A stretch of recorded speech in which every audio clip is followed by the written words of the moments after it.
시사평론가 장예찬입니다. 오늘의 팩트, 홍준표 복당, 최재형 사퇴, 과연 정권교체에 도움이 될까? 이 부분 아주 민감한 문제일 것 같습니다. 그리고 또 한 가지 변수가 야권에 등장했습니다. 최재형 감사원장이 이르면 6월 말에 이번 주에 감사원장 자리에서 물러날 수도 있다. 당초에는 사퇴 시기가 7월 내지 8월로 점쳐졌는데 훨씬 더 앞당겨져서 6월 말에 사퇴를 하고, 사퇴를 하자마자 거의 아주 약간의 한 일주일 정도의 텀을 두고 바로 국민의힘에 입당할지도 모른다는 소식이 여의도 정가에 쫙 퍼져 있습니다. 물론 이 같은 소문이 어디까지 사실인지 또는 어디까지가 호사가들의 바람이 섞여 있는 것인지 현재로서는 알 수가 없죠. 그러나 분명한 것은 예전보다 훨씬 더 많은 복잡한 변수가 생겼다는 겁니다.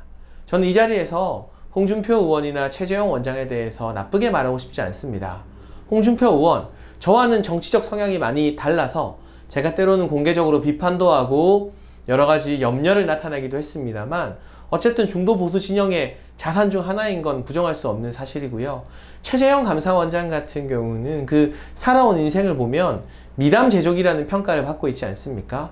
뭔가 비판할 구석이 많이 없다, 이런 평가를 받고 있는 분위기 때문에 문재인 정부에 대항해서 정권 교체에 힘을 보탠다면 그걸 말릴 명분도 또 말릴 이유도 없는 거죠.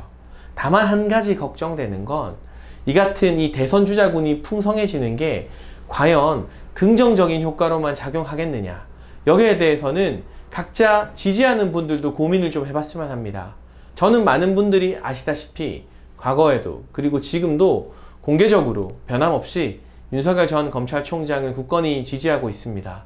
시사평론가 입장에서 특정 주자를 지지한다고 공개 선언하는 것은 상당한 손해를 보는 일이죠. 이제부턴 제가 무슨 말을 해도 사람들이 공정하게 보지 않고 색안경을 끼고 바라볼 테니까요. 하지만 그러한 부담, 또 방송에서의 여러가지 압박에도 불구하고 저는 윤석열 전 총장이 중도 보수 진영에 또는 정권 교체의 대항마, 대안이라는 생각이 듭니다. 그런데 홍준표 의원이나 최재형 원장을 응원하는 분들도 제가 감히 비판할 수 없습니다. 그 두 분 각각의 역할이 있고 각자 훌륭한 분들인 건 부인할 수 없는 사실이니까요. 다만 우리가 2007년 대선 경선을 한번 돌아보자, 이런 말씀을 드리고 싶습니다. 그때 이명박 전 대통령과 박근혜 전 대통령 사이의 대선 경선이 치열해도 너무 치열하게 전개가 됐습니다. 그 당시 서로를 향했던 네거티브가 나중에 이명박 전 대통령과 박근혜 전 대통령을 구속하게 만드는 결정적인 단초들이 되었죠. 그리고 이러한 네거티브전 속에서 사실상 많은 이 중도 보수 진영의 지지자들, 특히 중도층과 무당층 유권자들이 고개를 돌리고 외면한 게 사실입니다. 물론 노무현 정부에서 부동산 값이 지나치게 폭등을 했고 후보로 나온 정동영 후보가 너무나 약한 후보, 최약체 후보였고 민주당 내부에서도 분열이 일어났기 때문에 경선에서 승리한 이명박 전 대통령이 손쉬운 압승을 거둘 수 있었지만, 만약 그런 상황이 아니었다면 이명박 전 대통령과 박근혜 전 대통령 사이에 정말 이 살떨리는 네거티브, 피 튀기는 네거티브는 엄청난 마이너스 요소가 됐을 겁니다. 그럼 지금 상황으로 돌아와 보죠. 2007년과 2022년을 비교했을 때 과연 2007년처럼 손쉬운 대선을 치를 수 있는 것이냐? 전혀 아닙니다. 일단은 정권 교체를 한다고 하더라도 보통은 10년 주기로 정권 교체가 일어나는데 문재인 정부 5년 했습니다. 10년의 룰을 우리가 깨야 하는 그런 막중한 과제가 눈앞에 있는 2022년입니다. 그리고 문재인 정부에서 아무리 많은 실정을 거듭했다고 해도 문재인 대통령 개인에 대한 국민적 호감도가 높은 것은 인정해야만 하는 사실입니다. 민주당 지지율보다는 항상 문재인 대통령 지지율이 높았죠. 따라서 이러한 냉혹한 현실을 인정하지 않고 누가 되든 나가기만 하면 정권 교체가 따놓은 당상이다, 시군죽 먹기다, 이렇게 오만한 자세로 현재 판을 바라본다면, 그 같은 분석에 기인해서 보수 야권의 주자들끼리 서로를 너무 지나치게 세게 때리는 네거티브 경선을 벌인다면 누가 이득을 보겠습니까? 이재명 지사와 문재인 정부, 민주당이 어부지리를 얻게 되는 겁니다. 그래서 첫 번째 당면 과제는 당연히 야권 분열이 있어서는 안 됩니다. 이준석 대표가 대구 지역 연설에서 탄핵을 인정하면서 간 만큼 다시금 과거의 문제를 끌어와서 탄핵에 대한 입장을 밝혀라, 탄핵 찬성하느냐 반대하느냐, 과거 논쟁으로 이 대선 후보들을 진흙탕에 빠뜨리면 안 됩니다. 그러지 않아야 된다는 원칙, 누가 먼저 과거를 끄집어내면서 다시금 힘겹게 건넌 탄핵의 강을 되돌아가려고 하는지 그 사람이 보인다면 그는 정권 교체보다는 자기 자신의 이익을 더 중요하게 생각하는 스파이다라는 말씀을 드리겠습니다. 그러한 어떤 혼란이 국민의힘 내부에서 또는 대선 경선 과정에서 절대로 벌어지면 안 된다는 말씀을 강조해 드리고 싶고요.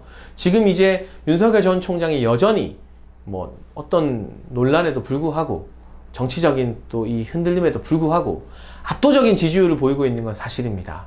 홍준표 의원이나 최재형 원장 많은 기대를 받고 있지만 훨씬 더 많이 분발해야 하고 중도층과 무당층의 민심 그리고 최재형 원장 같은 경우는 국민 일반의 어떤 대중적인 인지도를 높여야 되는 매우 어려운 과제들이 남아 있습니다.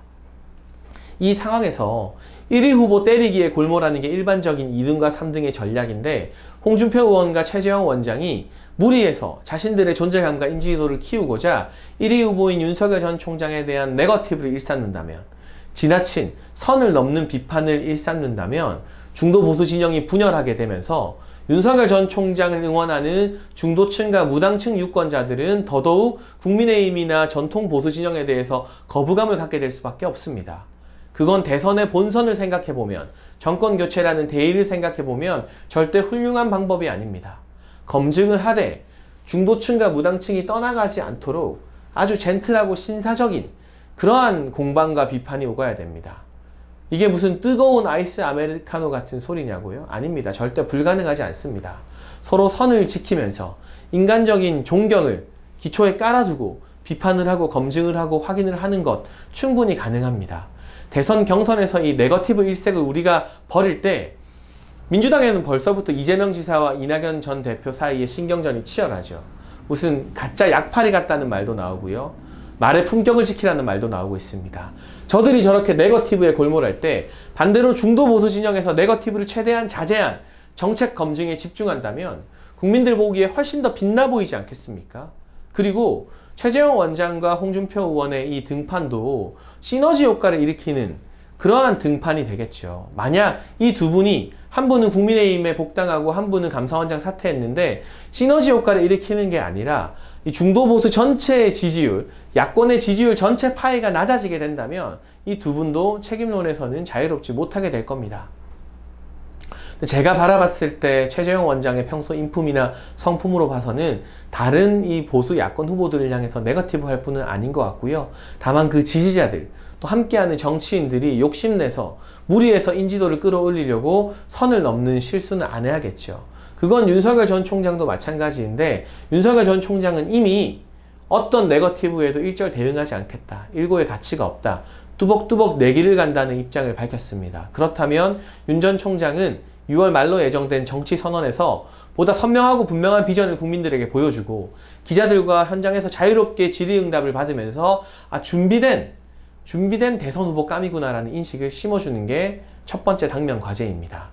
정치 선언에서 성공적인 성과를 거두게 된다면 자연스럽게 지금 그동안 불거진 시행착오나 혼선들 또 윤 전 총장을 향한 야권 내부의 비판도 다 덮이게 될 겁니다. 홍준표 의원에겐 제가 전에 이 5만 구독자 기념 Q&A를 통해서 조언을 건넨 적이 있죠. 아주 훌륭한 제목이지만 반드시 본인만이 대선 후보가 돼야 된다는 집착에서 벗어난다면 지금 민주당의 이해찬 전 대표가 굉장히 존경받는 정치 원로가 되어서 여전히 막강한 영향력을 끼치는 것처럼 정권 교체라는 대의를 위해서 내가 아니라 가장 강한 후보가 돼야 된다. 그러기 위해서는 내가 붙을 때는 치열하게 붙었지만 깔끔하게 승복하고 이 붙는 과정에서 대선 경선 과정에서 지저분한 네거티브나 음모론, 정치 공작은 펼치지 않겠다. 이런 선언을 한다면 훨씬 더 많은 지지자들이 홍준표 의원을 다시 보게 될 것이고 이건 홍 의원뿐만이 아니라 윤 전 총장, 최재형 원장, 유승민 전 대표, 원희룡 지사 등에게도 마찬가지가 될 겁니다. 저는 최근에 원희룡 지사가 페이스북에 올린 글을 아주 감명 깊게 봤습니다. 윤 전 총장을 향한 엑스파일 공격, 이 말도 안 되는 근거 없는 의혹 제기가 일어나자 원희룡 지사가 이준석 대표에게 당 차원에서 대응해라.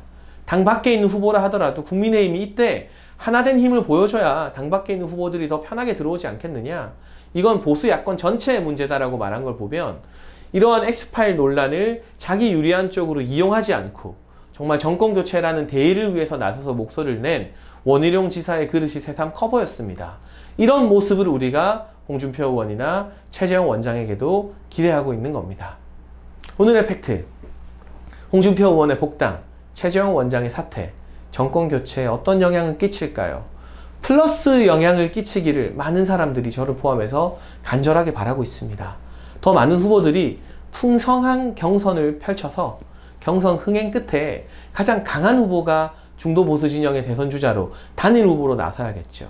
하지만 그 과정에서 제살 깎아먹기나 다름없는 네거티브, 중상모략, 음해의 정치 공작 등이 횡행하게 된다면 2007년보다 훨씬 더 깊은 상처를 입고 정권 교체 자체가 어려워질지도 모른다는 점을 각 후보와 각 후보를 지지하는 여러 정치인과 지지자들이 명심하고 누가 과연 정권 교체보다 자기 정치에 욕심을 내는지 눈을 부릅뜨고 지켜봐야 될 그런 타이밍인 것 같습니다. 저는 다음 시간 또 다른 팩트를 들고 돌아와서 여러분과 함께 싸우겠습니다.